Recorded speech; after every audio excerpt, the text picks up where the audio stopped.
a Shakespearean play with a Latin twist, was not what it started off, as when Jerome Robbins was thinking about making a modern take on Romeo and Juliet in 1949, soon came out with East Side Story, a love story about a Jewish girl and a Catholic boy, which they later abandoned due to the dull and redundant storyline. 5 years later, West Side Story was born. The conflict of the whole show revolves between the Hispanic population, which was mainly the newly immigrated Puerto Ricans at the time, and the Polish whites, who were already in the neighborhood. They were set up against each other by gangs, fighting for turf and who was going to dominate the territory. Even though this musical is Romeo and Juliet at heart, the forbidden love between Tony from the Jets and Maria from the Sharks, a couple trying to love each other even though everyone is against them. The key component that makes the musical so memorable are the underlying themes that are presented in a blanket of upbeat songs, with songs like America and Somewhere are some songs that mirror the current situation we are living in right now. The movie highlights the outcomes of hate and prejudice, which leads to the death of 2 young men in this gang war, one being Maria's brother and the other being her boyfriend, Tony. And a grief-stricken Maria delivers her most powerful line. You all killed him, and my brother, and Rip. Not with bullets and guns, with hate. However, West Side Story has been criticized for its use of brownface, casting white actors in Hispanic roles, and perpetuating stereotypes about Puerto Rican and Hispanic culture. To fully understand the implications of our topic, we need to go back in history to see how this all started. Widespread gang problems plagued New York City from the mid-1940s through the mid-1960s during the transformation of the city's economy from more production and manufacturing to financial and legal service jobs. African American and Puerto Rican families migrating into the city faced a highly racialized labor market that systematically excluded them from well-paying job categories and racial segregation that shunned them into older housing stock located in the poorest neighborhoods. This served as the inspiration for the West Side Story many know and love today.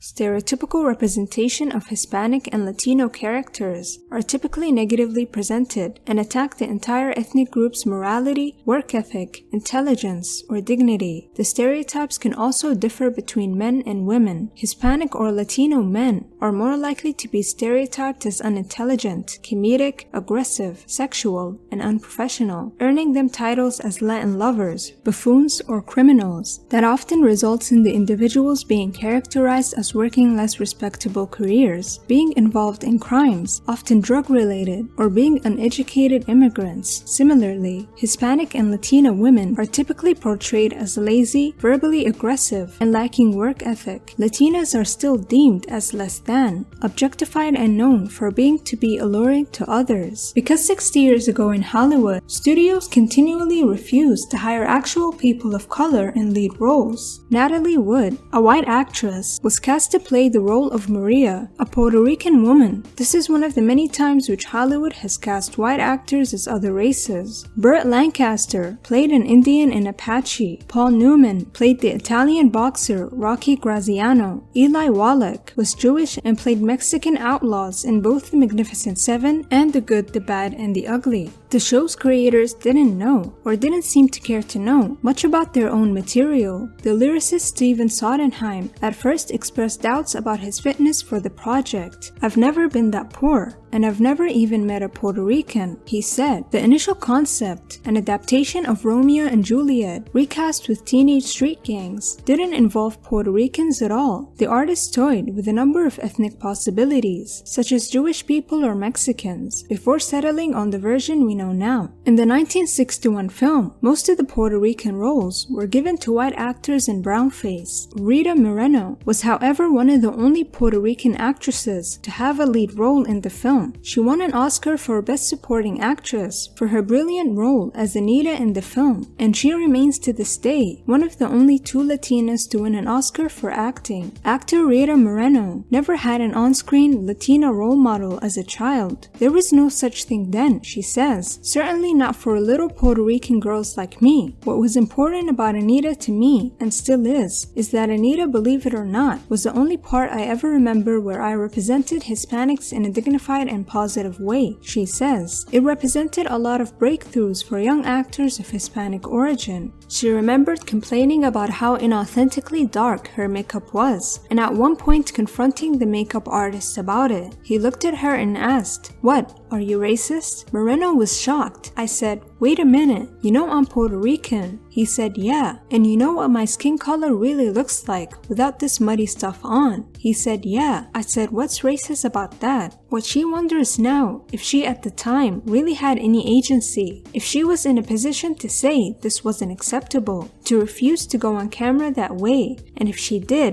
if anyone would have listened. She said she was very close to not doing the movie. She had already gotten the part when she started studying the original lyrics to America, her character's show-stopping number, and realized how dehumanizing they were. I literally lost all color to my face, and I thought, wait a minute, I can't do this. The original lyric went like, "Puerto Rico, you ugly island, island of tropic diseases." I kept thinking, I can't do this. I can't do this to my people, she said, but I had to do this. I wanted that part so badly, as you could imagine. And I got this close to calling my agent to say, "I'm afraid I'm going to have to quit." The day she was going to pick up the phone and quit, she got a call from the studio. Without her intervention, the lyric had been changed too. Puerto Rico, my heart's devotion, let it sink back in the ocean. She was okay with that line because it was clear that it's a person's opinion, not a racist, stereotype-perpetuating insult of an entire country. Many Hispanic actors from that era tried to whitewash themselves to be more commercial, like Rita Hayworth, who changed her name from Margarita Casino. In the process of becoming Rita Hayworth, Margarita Casino went through a number of transformations, from her name to a makeover that eliminated most traces of her ethnicity. The studios made her go through diets and painful treatments to change her skin color and her hairline. Hayworth was her Irish-American mother's maiden name. Moreno, however, stayed true to her own Puerto Rican roots and refused to whitewash herself. She confessed she found co-star Natalie Wood lacking, precisely because she was not a woman of color. "I don't think she was anything like the Maria I envisioned in my head," Moreno reflected. "I think a great deal had to do with the fact that she was not Puerto Rican."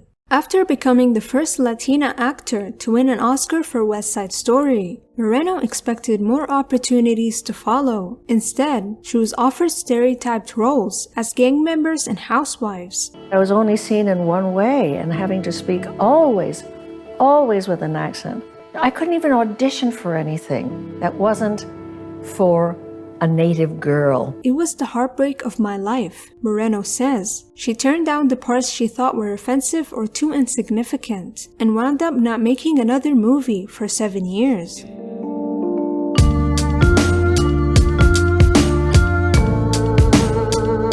Puerto Ricans are stuck between two cultures. They're not in Puerto Rico anymore, and there's a need for them to hold on to their culture and identity as a way of keeping the old country alive. At the same time, they want to integrate in America and lend their voices to this new culture. In many ways, West Side Story is a great tale, and it gives us insight into a group of people that were overlooked. With all that being said, the movie is still extremely problematic and outdated. And because of that, Steven Spielberg has created a remake of the original West Side Story, coming out in December 2021. In this movie, he corrects all the mistakes of the past, first with the casting. As we know now, many of the Puerto Ricans in the original movie were white actors in brown makeup. Spielberg only wanted performers with Hispanic backgrounds to play Hispanic characters, and he estimates that 20 of the 33 Puerto Rican characters are specifically Puerto Rican or of Puerto Rican descent. That includes the new Anita, played by Ariana DeBose, whose mother is white and father is Afro-Puerto Rican, and Maria, unlike Wood, who was white,